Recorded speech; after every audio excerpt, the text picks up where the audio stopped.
नमस्ते विद्यार्थियों, NCERT class 12th physics के अंतर्गत आज हम आंकिक प्रश्न का एक नया प्रश्न हल करेंगे। जो अंक वाले प्रश्न आते हैं उसमें एक नया क्वेश्चन आज हम हल करने जा रहे हैं।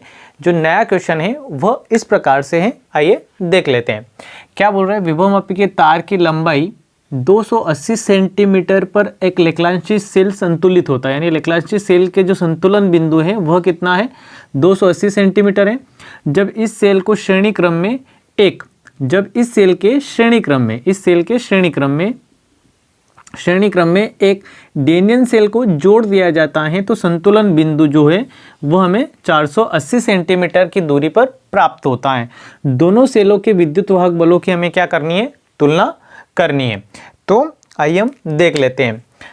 यदि हम बात करें विभवमापी के आधार पे सेलों के विद्युत वाहक बलों की तुलना, तो हमारा जो फॉर्मूला बनता है वह बनता है E1 E2 बराबर L1 L2। ये हमारा फॉर्मूला होता है। इस आधार पे हम इसके विद्युत वाहक बलों की तुलना करते हैं। तो सबसे पहले हमें क्या दिया है, संतुलन बिंदु दिए गए हैं। तो यहाँ पे हम मान लेते हैं हल माना लेक्लांची सेल का विद्युत वाहक बल, माना लेक्लांची सेल का विद्युत वाहक बल E1 तथा डेनियल सेल का विद्युत वाहक बल E2 एवं L1 बराबर, जो पहला संतुलन बिंदु है वह कितना है, 280 सेंटीमीटर, और L2 बराबर कितना दिया हमें, 480 सेंटीमीटर। अब यह जो हमें विद्युत वाहक बल दिए हैं और संतुलन बिंदु दिए हैं, इसके आधार पे हम सूत्र प्राप्त करेंगे। तो हमें क्या मिलेगा, E1 बराबर phi L1। ये हमारा समीकरण नंबर 1, ठीक है। सूत्र के आधार पे हम इसको हल करते हैं तो यह हमारा समीकरण में प्राप्त होगा। इसी प्रकार से अगला जो समीकरण हमें मिलेगा वह मिलेगा E1 प्लस E2 बराबर phi L2। समीकरण नंबर क्या बनेगा, यहाँ पे 2 बनेगा। अब यहाँ पे E1 E2 इसलिए लिया गया है कि जब हम सेल को श्रेणी क्रम में जोड़ रहे हैं, सेल को कौन से क्रम में जोड़ रहे हैं, श्रेणी क्रम में जोड़ रहे हैं, तो वहाँ पे विद्युत वाहक बल जो है श्रेणी क्रम में जुड़ रहा है तो विद्युत वाहक बल क्या हो जाएगा, बढ़ जाएगा। इसलिए यहाँ पे E1 प्लस E2 लिया जाता है। अब इसके बाद यहाँ पे आपको लिखना है समीकरण 2 में समीकरण 1 का भाग देने पर, समीकरण 2 में हम समीकरण 1 का क्या करेंगे, भाग देंगे या भाग लगाएंगे। तो भाग लगा लेते हैं हम।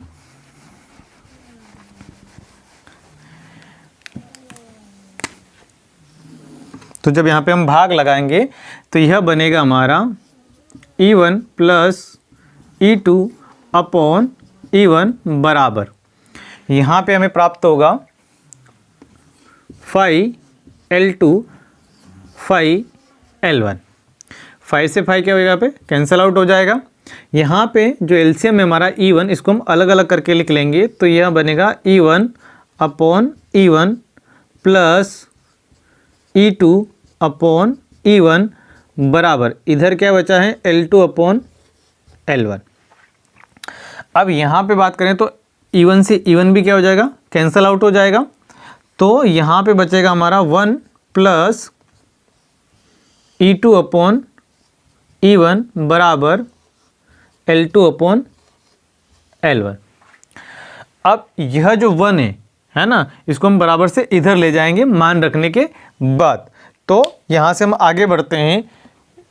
इधर वाला जो पद है इसको आपको नोट कर लेना है, इसको हम रफ कर देते हैं।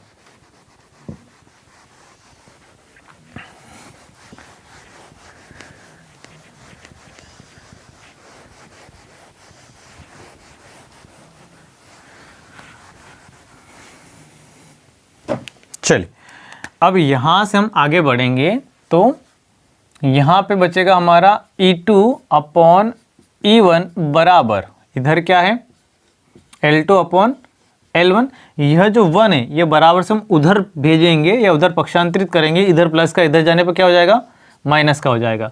अब यहाँ पे हमें मान रख लेना है, तो यह E2/E1 बराबर, यहाँ पे जब हम मान रखेंगे L1 और L2 के, तो L2 का मान कितना था हमारे पास 480 और L1 का मान कितना था 280, माइनस क्या है हमारा 1 है। आगे बढ़ेंगे तो ये हो जाएगा E2/E1 बराबर, यहाँ पे हम बात करें तो यहाँ पे हम एलसीएम लेंगे तो यह बनेगा हमारा 480 माइनस 280/280, ये हमारा एलसीएम के रूप में हमने इसको हल कर लिया। अब यहाँ पे हम क्या कर लेते हैं, इसको माइनस कर लेंगे तो ये हो जाएगा आपका E2/E1 बराबर, यहाँ पे हम जब माइनस कर लेंगे, इसको घटा लेंगे तो यहाँ पे हमें क्या मिलेगा 200/280। यहाँ पे हमने क्या कर लिया, इसमें से इसको माइनस कर लिया। अब यहाँ पे यह जो है ये कैंसल आउट हो जाएगा 0 से 0, और यहाँ पे अगर बात करें इसको हम कैंसल आउट करने की, तो यदि हम इसको 2 से कैंसिल आउट करते हैं तो यहाँ पे मुझे 10 मिलेगा और यहाँ पे कितना मिलेगा 14, फिर यहाँ पे कैंसिल आउट करेंगे तो यहाँ पे 5 मिलेगा और यहाँ पे कितना मिलेगा 7 मिलेगा। तो यहाँ पे जो हमें प्राप्त हो रहा है वह क्या प्राप्त हो रहा है हमें E2/E1 बराबर, यह मिल रहा हमें 5/7। अब हमें यहाँ पे E2 ऊपर E1 ऊपर चाहिए, E2 नीचे, तो हम क्या करते हैं उसको उल्टा कर देते हैं, उलट गुणित कर देते हैं। तो यहाँ पे यह जो मान है E1/E2 बराबर, यहाँ पे यह मान भी उल्टा हो जाएगा तो ये हो जाएगा हमारा 7/5। अब यदि उसको हम अनुपात में लिखना चाहें तो इस प्रकार से हम लिख सकते हैं E1/E2 बराबर कितना आ जाएगा 7.5 या 7:5। यही हमारा क्या है विद्युत वाहक बलों की तुलना है, ये विद्युत वाहक बल हैं। E1 का मान 7 है और E2 का मान कितना है 5 है। ठीक है, यहाँ से इस प्रकार से हम विद्युत वाहक बलों की तुलना को इसको प्रकार प्राप्त कर लिया है। क्वेश्चन में भी यही बोला दोनों सेलों के विद्युत वाहक बलों की हमें तुलना करनी है, तो यह अनुपात रूप में इसकी तुलना हमें प्राप्त हो जाती है। आई होप आपको क्वेश्चन समझ में आएगा। यदि आपको क्वेश्चन समझ में आया है तो वीडियो को आपको लाइक करना है, शेयर करना है, कमेंट करना है, और यदि आप मेरे यूट्यूब चैनल पर नए हैं तो चैनल को सब्सक्राइब कर लें, बेल आइकन को प्रेस कर लें और ऑल नोटिफिकेशन चालू कर लें, ताकि इस प्रकार के वीडियो मैं जब भी यूट्यूब पर अपलोड करूँ आपको यूट्यूब द्वारा नोटिफिकेशन मिल जाए। बहुत बहुत धन्यवाद। शुभ रात्रि।